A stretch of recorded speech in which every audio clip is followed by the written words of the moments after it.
kebimbangan, pandangan, cadangan maupun kritikan berkaitan dengan perolehan kapal LCS. Saya akan cuba jawab sebentar lagi. Tetapi hadirnya saya di Dewan Yang Mulia ini untuk memikul tanggungjawab sebagai Menteri Pertahanan hari ini. Tidak terlintas di hati kecil saya bahawa saya nak lari daripada mewarisi dosa orang lain.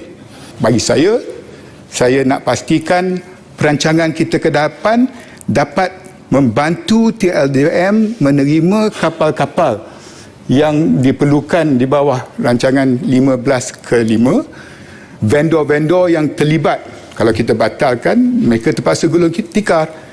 Mereka yang terlibat tak perlu gulung tikar, dan pada masa yang sama proses untuk mendapat penjelasan ketulusan sama ada nak declassify dokumen yang ada, yang Amat Berhormat Perdana Menteri pun telah menyatakannya, pendirian kabinet.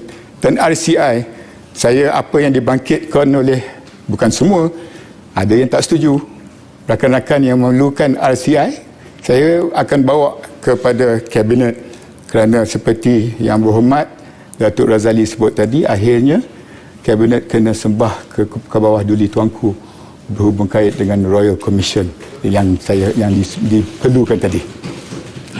Jadi kembali kepada keputusan Jemaah Menteri, bukan satu perjalanan yang mudah, kerana semua hari ini di dalam Dewan tahu isu ni bukan hari ini membelenggukan kita.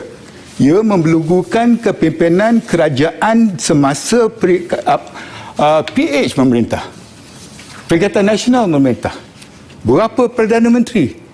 Tetapi hari ini kita dah bawa kepada kabinet, sekurang-kurangnya ada jalan ke hadapan.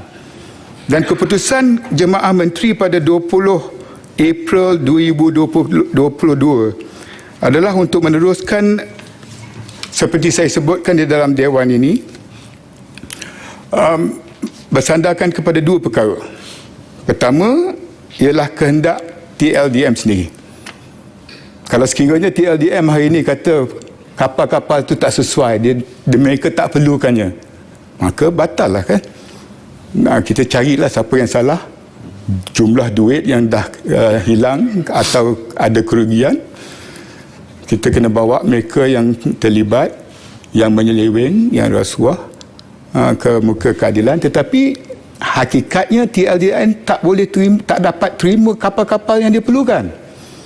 Sebab itu TLDM minta saya sebagai menteri yang bertanggungjawab, sebagai Menteri Pertahanan hari ini, berulang-ulang kali bawa kepada kabinet, membentang. Bukan mudah, kerana di bawah kabinet Yang Amat Berhormat Perdana Menteri sendiri telah mengarahkan jawatan kuasa khas menteri, kokus yang lebih kecil daripada kabinet ni, dipengusikan oleh Datuk Mustafa Mohamed, melibatkan saya sendiri, Menteri Kewangan, ATM, TLDM, Bowsted, LTAT, semua merupakan stakeholders yang digerakkan dan dikoordinasikan untuk meyakinkan kabinet bahawa berikan peluang kita kali ini untuk cari penyelesaian jauh lebih besar daripada semasa kita tidak memerintah. Saya boleh peluk tubuh dan menyalahkan yang lain, tapi TLDM memerlukannya. Vendor-vendor memerlukan projek ini supaya mereka tak terpaksa gulung tikar. Ini yang kita yakinkan buat pertama kali dalam nak pastikan kabinet setuju dengan cadangan kita.